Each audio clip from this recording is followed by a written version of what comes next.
നമുക്കെല്ലാവർക്കും അറിയാം, ഈ കഴിഞ്ഞ ഒരു 2 മാസക്കാലമായിട്ട് ഈ പറയുന്ന വ്യക്തി തൃശ്ശൂരിലെ പാർലമെന്റിലെ MP കൂടിയായിട്ടുള്ള ശ്രീ സുരേഷ് ഗോപി കേരളത്തിൽ നിന്നുള്ള കേന്ദ്ര സഹമന്ത്രി കൂടിയാണ്. ഈ പറഞ്ഞ വ്യക്തി 2 മാസക്കാലമായിട്ട് തൃശ്ശൂരിലെ പാർലമെന്റ് നിയോജകമണ്ഡലങ്ങളിൽ 7 വരുന്ന പാർലമെന്റ് മണ്ഡലങ്ങളിൽ എവിടെ പോലും ഒരു പരിപാടിക്ക് പോലും ഇദ്ദേഹത്തെ കാണാനില്ല. കഴിഞ്ഞ ദിവസം നമ്മുടെ ഈ പറയുന്ന തൃശ്ശൂർ കോർപ്പറേഷനിൽ കേന്ദ്ര സർക്കാരിന്റെ ഒരു വൈദ്യുത പദ്ധതി ഉദ്ഘാടനം ചെയ്യാനായിട്ട് ഈ പറയുന്ന കേന്ദ്രമന്ത്രി സഹമന്ത്രി കൂടിയായിട്ടുള്ള സുരേഷ് ഗോപിയെ, പാർലമെന്റ് MP കൂടിയായിട്ടുള്ള സുരേഷ് ഗോപിയെ ഈ പറയുന്ന തൃശ്ശൂർ മേയർ ഫോണിൽ വിളിക്കുകയുണ്ടായി.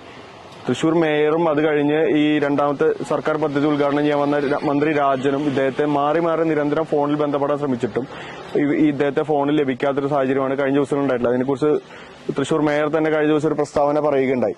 അപ്പൊ ഈ സാഹചര്യത്തിൽ തൃശ്ശൂർ മേയർ പോലുള്ള ഇത്രയും ഉത്തരവാദിത്തപ്പെട്ട ഒരു പോസ്റ്റിലിരിക്കുന്ന ഒരു വ്യക്തിക്കും കേരള മന്ത്രിസഭയിലെ രണ്ടാമനെന്ന് പറയുന്ന ഈ പറയുന്ന മന്ത്രി രാജന് പോലും ഫോണിൽ വിളിച്ചാൽ പോലും കിട്ടാത്തത്ര തിരക്കുള്ള ഒരു മനുഷ്യനായി ഇദ്ദേഹം മാറിയിരിക്കുകയാണ്. ഈ പറയുന്ന രീതിയിൽ ഈ പറയുന്ന പാർലമെന്റ് മണ്ഡലത്തിലെ ഒരാൾക്കും ഇദ്ദേഹത്തെ കാണാനോ അല്ലെങ്കിൽ ഇദ്ദേഹത്തിന്റെ ഓഫീസുമായി ബന്ധപ്പെടുമ്പോൾ കഴിഞ്ഞ ദിവസങ്ങളിൽ നമ്മുടെ തന്നെ പ്രവർത്തകർ ഇദ്ദേഹത്തെ എവിടെയാണ് എന്നറിയാൻ വേണ്ടി ഇദ്ദേഹത്തിന്റെ ഓഫീസിൽ പോവുകയും നിരന്തരമായി ഫോണിൽ ബന്ധപ്പെടാൻ ശ്രമിക്കുകയും ചെയ്തിരുന്നു. ഇദ്ദേഹത്തിന്റെ ഓഫീസിലേക്ക് പലവട്ടം വിളിച്ചിരുന്നെങ്കിൽ പോലും ഇദ്ദേഹം എവിടെയാണ് അല്ലെങ്കിൽ എന്ന് വരും എന്നുള്ളതിനെ കുറിച്ച് കൃത്യമായ ഒരു മറുപടി നൽകാൻ ഈ പറയുന്ന രീതിയിൽ ഇദ്ദേഹത്തിന്റെ ഓഫീസിലുള്ളവർക്കോ അല്ലെങ്കിൽ ഇദ്ദേഹത്തിന്റെ ഓഫീസ് സ്റ്റാഫുകൾക്കോ സാധിക്കുന്നില്ല എന്നുള്ളതാണ്. ഇദ്ദേഹവുമായി ബന്ധപ്പെട്ട വൃന്ദങ്ങളിലെല്ലാം ഞങ്ങൾ നിരന്തരം ഇദ്ദേഹം എവിടെയാണ് എന്നറിയാൻ വേണ്ടി ബന്ധപ്പെട്ടിരുന്നെങ്കിൽ പോലും ഇദ്ദേഹം എവിടെയാണ് എന്നുള്ള കൃത്യമായ മറുപടി പറയാൻ ഇദ്ദേഹം ഫിലിമിന്റെ ഷൂട്ടിങ്ങിന് പോയിരിക്കുകയാണ്, ഇദ്ദേഹം ഡൽഹിയിലാണ്, അല്ലെങ്കിൽ ഇദ്ദേഹം മറ്റു സ്ഥലങ്ങളിലാണ് എന്നുള്ള ഒരു വ്യക്തമല്ലാത്ത രീതിയിലുള്ള മറുപടി നൽകുക എന്നല്ലാതെ ഇതിനെക്കുറിച്ച് എവിടെയാണ് എന്നുള്ള ഒരു കൃത്യമായ മറുപടി ലഭിക്കാത്ത സാഹചര്യത്തിലാണ് ഇത്തരത്തിലൊരു പരാതിയുമായി മുന്നോട്ട് പോകാൻ ബന്ധപ്പെട്ട്. ഇപ്പൊ നമുക്കെല്ലാവർക്കും അറിയാം,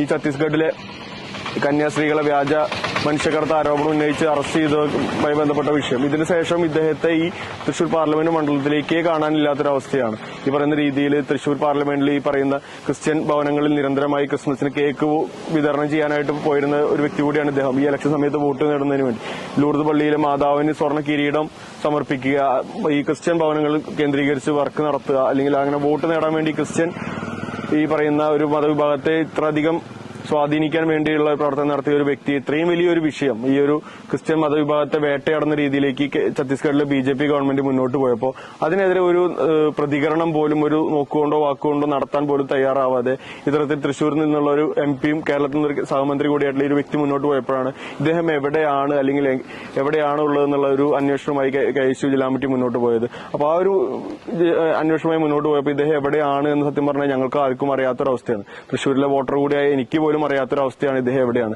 ഇദ്ദേഹത്തിന്റെ ഓഫീസുമായി ബന്ധപ്പെട്ടപ്പോഴും ഓഫീസിലുള്ളവർക്ക് പോലും കൃത്യമായിട്ടൊരു മറുപടി നൽകാൻ കഴിയാത്ത സാഹചര്യത്തിലാണ്. അപ്പോൾ ഞങ്ങൾ കഴിഞ്ഞ ദിവസം വെള്ളിയാഴ്ച ഞങ്ങൾ ഫോൺ വിളിച്ച് ചോദിച്ചിരുന്നു.